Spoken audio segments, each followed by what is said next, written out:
Nah, gimana cara mengelola rasa cemas khususnya dengan bantuan teknik NLP?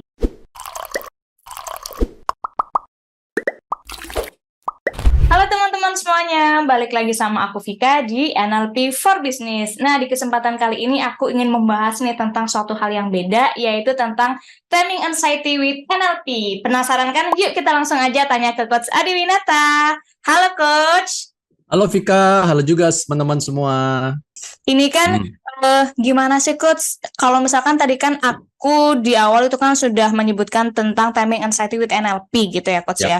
Pasti wajar banget sih Coach kalau misalkan manusia itu punya rasa cemas. Nah, tapi yang nggak bagusnya itu ketika kita punya rasa cemas yang berlebihan gitu ya Coach ya. Betul. Nah, gimana sih Coach cara menghadapi rasa cemas itu? Apalagi kalau misalkan kita mau buka bisnis atau mau ada suatu usaha. Nah, itu kan kalau misalkan rasa cemas itu pasti menghambat banget. Nah, gimana cara mengelola rasa cemas khususnya dengan bantuan teknik NLP? Gimana tuh Coach? Gampang. Kalau yang cemas mah itu simple banget NLP ya. Ya. Yang pertama mungkin jangan masuk NLP dulu, yang simple yang masuk yang logika dulu ya. Eh, ini secara umumnya kalau mau bahas spesifik sih pasti adalah variasi-variasi lah ya. Tapi kalau mau bahas secara umum, kapan saja teman-teman dihinggapi rasa cemas ya. Saya ngomong dihinggapi, kadang-kadang kan rasa cemas tiba-tiba pek datang gitu ya. Lagi tenang-tenang kok rasanya kayak istilahnya itu apa? Panic attack gitu ya. Betul. Secara umum lah ya, kalau tiba-tiba dihinggapi ada kecemasan. Yang pertama yang saya selalu dan ini saya lakukan pada diri saya sendiri, itu apa? Jangan lupa bernafas. Simple, tapi kadang orang lupa. Kenapa? Pada saat dia cemas, nafas kita akan pelan-pelan gitu loh. Bukan pelan-pelan, singkat-singkat dan cepat. Sorry, bukan pelan-pelan, malah cepat tapi singkat. Nah, itu akan justru mempengaruhi syaraf kita. Nah, jadi tips yang pertama kalau dihinggapi rasa cemas, ingat dulu, nafas dulu, tarik nafas yang dalam, buang pelan-pelan gitu, beberapa kali ya. Mau pakai teknik mana aja silahkan. Ada yang katanya teknik kotak lah, teknik 4 detik lah, mana aja, yang penting bernafas dengan tenang gitu loh ya, menenangkan badan kita dulu ya. Karena badan kita tenang, maka pikiran kita akan ikut tenang gitu ya. Jadi nafas dulu. Nah, setelah nafas itu ingat nih ada beberapa prinsip-prinsip NLP, dan nanti saya akan kasih tekniknya bagaimana kita mengelola rasa cemas yang chest plank gitu lah ya, langsung bisa terbantukan ya. Ini juga nanti saya cerita gimana saya bantu anak saya juga ya. Nah, yang pertama itu kita harus menyadari apapun yang terjadi di dalam dunia kita ini salah satu prinsip NLP ya. Saya yang bertanggung jawab 100% atas kesuksesan diri saya. Ini salah satu prinsip atau pilar NLP ya. Jadi kita nggak boleh menyalahkan orang lain. Kita nggak boleh, gara-gara istri gua nih, gara-gara suami nih, gara-gara anak nih, gara-gara bos nih. Jadi saya ada kecemasan gitu, ada rasa cemas itu. Termasuk saya loh. Saya tahu kapan kena COVID itu dokter mengatakan Bapak dikasih obat anti cemas, obat tidur ya. Dok, ngapain saya dikasih obat tidur? Ya Anda ada kecemasan loh. Saya merasa tenang-tenang aja, dok, nggak bisa keluar di rumah aja. Ya pikiran Anda mungkin nggak cemas, tapi badan Anda ada merasa kecemasan. Oh ya udah, saya nggak mau berdebat sama dokter ya. Jadi kadang kecemasan itu kita nggak tahu. Saya nggak mungkin menyalahkan, gara-gara COVID nih, nggak bisa. Kita yang bertanggung jawab itu dulu. Kita yang harus bertanggung jawab atas kondisi badan kita, pikiran kita ya. Jadi saya yang bertanggung jawab. Kemudian yang kedua, teman-teman, Vika dan teman-teman harus mengerti apa sih yang mana kita bisa kontrol dalam hidup dan yang mana kita nggak bisa kontrol ya. Kalau yang kita bisa kontrol ya udah kita lakukan sesuatu, yang kita nggak bisa kontrol udah bukan lupakan sih, serahkan kepada yang di atas ya. Banyak ya, orang mengatakan itu ya. Sebenarnya kalau teman-teman pikirkan yang bisa kita kontrol dalam dunia ini, dalam hidup kita ini, sebenarnya ada empat P namanya. Apa itu? Pikiran, ya, perkataan, ya, perasaan, dan perilaku. Nah, saya selalu katakan pikiran, perkataan, perasaan, dan perilaku. Jadi 4 ini aja. Nah, kecemasan itu datang menyerang ke pikiran dan perasaan. Pasti dong. Tapi kan perkataan dan perilaku kita masih kita bisa kontrol. Iya. Ya, kadang-kadang kita merasa, tapi coach, saya ini lagi tenang-tenang, tapi datang aja tuh pikiran kecemasan, perasaan itu tiba-tiba cemas aja. Kan nggak bisa saya kontrol, betul. Datangnya nggak bisa kita kontrol. Iya. Tapi akibatnya kan bisa kita kontrol. Ada cara-caranya ya, teknik-tekniknya ya, benar nggak? Ini kalau Betul. saya ambil ke analogi ya, Vika ya. Eh, burung berterbangan di kepala atas kepala kita kan kita nggak bisa larang ya, benar nggak? Iya, betul. Nah, ada burung lah kita istilahnya lagi hiking lah, burung terbang ke sana kemari ya. Kita nggak bisa larang, jangan terbang di sini lah, nanti gua di gitu, nggak bisa dong, benar nggak? Betul, betul, Coach. Dia terbangnya terserah dia, terserah burung kita bisa kontrol. Tapi yang kita bisa kontrol apa? Kalau si burungnya datang hinggap di kepala atau bahkan di pundak kita, terus mau di situ, Hmm. kalau kita biarin yang salah siapa? Ya kita, benar nggak? Iya, benar-benar, Coach. Iya, ada juga apa? Kita usir dong, masa Hmm. dibiarin di kepala dan pundak, ya kan? Sama, pikiran kecemasan itu, pikiran-pikiran negatif termasuk kecemasan, datang perginya itu nggak bisa kontrol. Tapi kalau kita biarin di dalam kepala dan perasaan kita, memberikan tanda kutip yang nggak benar, negatif terhadap pikiran dan perasaan kita, yang salah adalah kita. Gitu, betul. Gitu. Ya, jadi itu yang kedua. Nah, itu kan prinsipnya dulu ya, nggak usah Ya, terlalu betul. banyak teori lah kalau prinsip. Sekarang, Coach, gimana dong? Saya udah ngerti, saya udah ngerti, saya mau bertanggung jawab, saya udah ngerti, saya pegang kontrol, tapi nggak tahu caranya. Caranya, ya, Gimana? betul. Bener nggak? Ya, betul, betul, betul, Coach. Caranya Prinsipnya, tahu. prinsipnya atau saya juga mau lah, Coach. Iya, semua juga orang mau, nggak bisa mengurangi kecemasan. Jangan menghapus kecemasan. Kecemasan itu juga penting. Kenapa? Itu kecemasan kan identik dengan rasa takut ya. Dari itu asalnya dari fear. Nah, kita diciptakan butuh fear. Kenapa? Untuk survival. Kalau kita Anda ada kecemasan juga berbahaya. Ketemu anjing gila atau singa, kita nggak cemas. Wah, itu mah aneh ya kan? Jadi ada juga gunanya kan gitu kan. Nah, tapi gimana kita mengontrol atau mengelola kecemasan yang berlebihan. Nah, Iya, betul. ada dua yang saya mau bagikan. Teknik pertama simple banget. Ini bukan NLP sih, tapi ya saya rasa akan membantu. Yaitu apa? Sesimpel menuliskan pikiran-pikiran itu di dalam secari kertas. Tulis aja. Anda cemas tentang apa sih? Saya cemas, saya khawatir anak saya masa depannya gini. Saya khawatir kuliahnya gini. Saya khawatir bisnis saya gini. Saya khawatir kalau saya buka bisnis saya banyak ini. Tulis aja. Jangan dianalisa dulu, tulis dulu, tuangkan semua dari kepala dalam pikiran kepala ke dalam secari kertas, tulis. Udah gitu. Nah, kembali lagi yang pertama tadi, tarik nafas dalam, dibuang beberapa kali ya, 3 sampai 5 kali. Kemudian lihat lagi kertasnya. Kertas ini ngaruh enggak sih dalam 5 tahun ke depan? Apa yang saya tulis ini setelah 5 tahun akan saya ingat kembali enggak? Akan membuat hidup saya berbeda enggak kertas ini dalam 5 tahun? Biasanya baru akan kelihatan saat kita naik ke perspektif yang berbeda, kita akan merasakan, oh kecemasan ini sebenarnya nggak perlu. Nah, secara otomatis, pikiran bawah sadar kita akan mengatakan, oh udah tenang. Dalam 5 tahun semua yang Anda tulis kecemasan-kecemasan ini sudah tidak punya arti lagi. Ya itu yang satu. Ya, Coach, pikiran saya udah mulai nangkap, udah mulai tenang. Tapi perasaan ini loh, memang udah berkurang, tapi masih galau. Coach, gimana nih? Nah ini saya cerita dulu sebelum saya masuk tekniknya, namanya spinning teknik. Ya, ini salah satu teknik NLP yang sangat simple tapi sangat powerful. Ya, saya pun sering pakai. Dan saya cerita dulu, saya bantu anak saya. Dia mau tes masuk kuliah ya waktu itu, dan dia sangat galau ya, sangat khawatir, sangat cemas.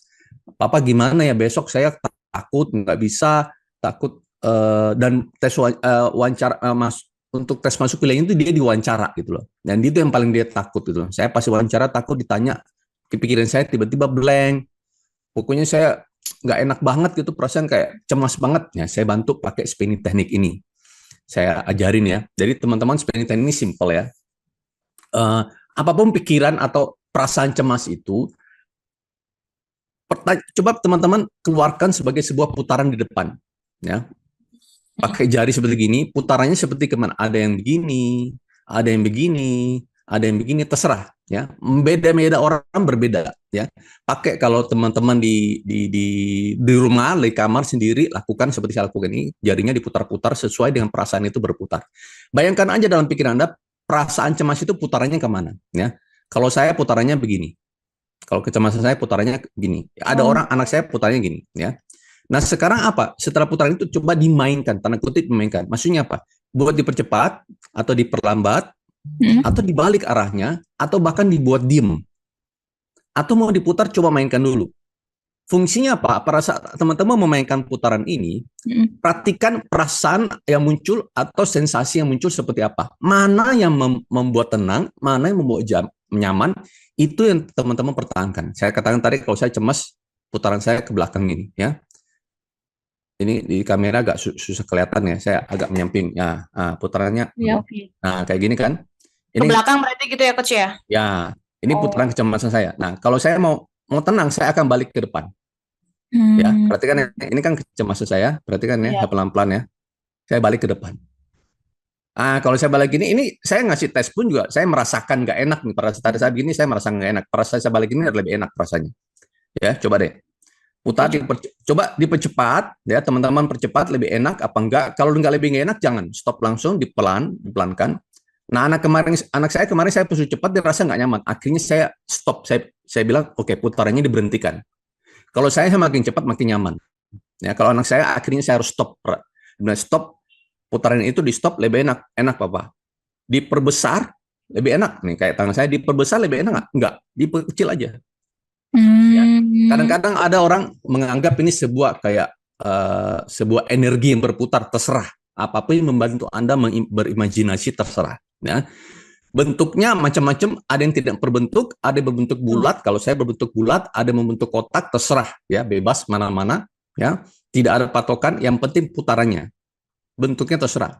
Terus tambahin, kalau sudah dapat bukan posisi arah yang nyaman atau kondisi yang nyaman, mau diputar ke depan, putar menyamping, atau putar ke belakang, atau bahkan berhenti, coba pikirkan warna kesukaan Anda. Contoh, kalau saya biru, ya, kalau saya biru, putaran itu biasanya ada warnanya. Kecemasan biasanya warnanya gelap, abu-abu, hitam. Nah, putaran itu setelah dibalik putarannya dirubah menjadi warna yang Anda senang.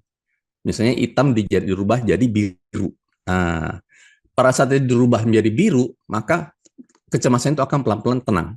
Lakukan ulang-ulang. Kalau perlu tangannya masih gini ya, sampai Anda tenang. Sampai tenang, percaya deh, pikiran dan perasaan Anda akan jauh lebih tenang. Kemudian terakhir untuk menutup itu, pikirkan tiga manfaat atau tujuan niat baik dari kecemasan ini. Contoh misalnya, kecemasan ini membantu saya agar saya termotivasi untuk bergerak lebih cepat. Satu, masukin ke dalam putaran itu, masukin. Dua, apa? Kecemasan ini membuat saya agar lebih berhati-hati, tidak asal-asalan dalam bergerak. Oke, masukin. Dua. Tiga, apa? Kecemasan ini untuk saya belajar lebih dewasa, misalnya. Ya, apapun ya, ini saya kasih contoh yang asal-asalan aja ya, dari pikiran saya yang ide muncul gitu. Nanti teman-teman pasti punya tiga hal atau niat baik tersendiri. Masukin tiga itu terus putar lagi. Putar lagi, bayangkan di dalam telapak tangan Anda terputar-putar dengan tiga niat baik itu, terus masukkan ke dalam dada Anda kembali. Ya, putaran itu masukin kembali, tarik nafas, buang 3 kali. Udah selesai. Nah, itu teman-teman. Itulah namanya spinning teknik dari NLP. Ya. Oke, Saya ada simplifikasi sedikit lah ya. Oke, mantap Itu, banget. Vika. Oke, mantap banget nih Coach. Kalau misalkan waktu kita coba spinning teknik itu tapi nggak ada warnanya, gimana tuh Coach? Karena aku nyoba, aku nggak ada warnanya deh Coach. Sebenarnya dalam pikiran aku tuh kayak belum nemu warnanya aja gitu Coach. Nggak apa-apa.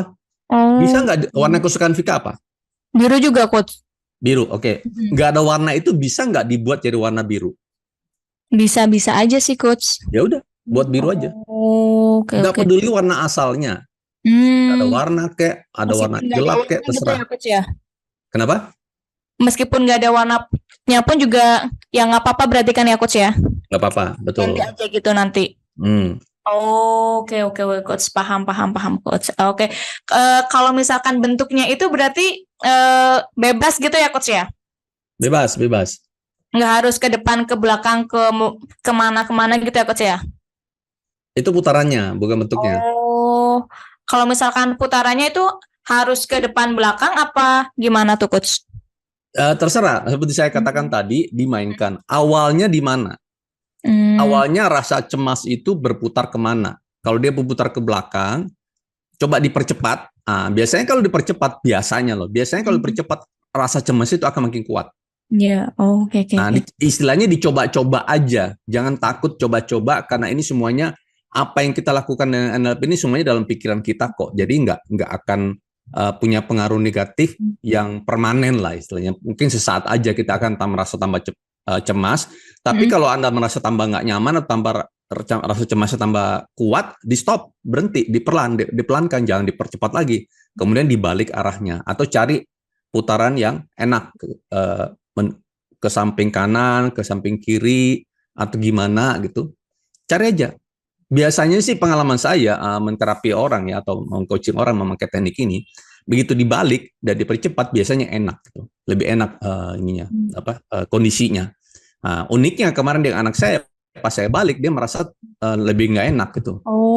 Saya balik kembali lagi dia merasa nggak enak dan saya akhirnya anak saya mendapatkan kondisi atau posisi enak itu dengan putaran itu didiamkan gitu.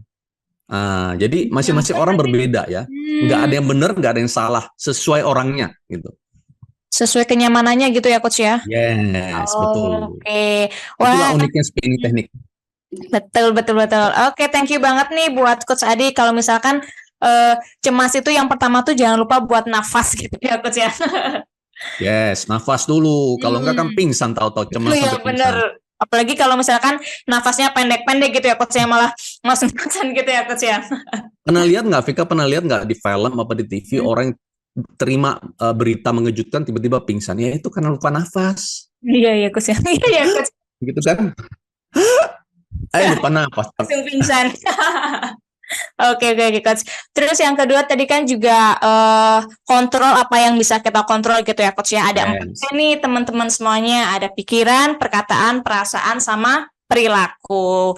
Terus juga tadi Coach Ade juga men-sharingkan nih tentang spinning technique.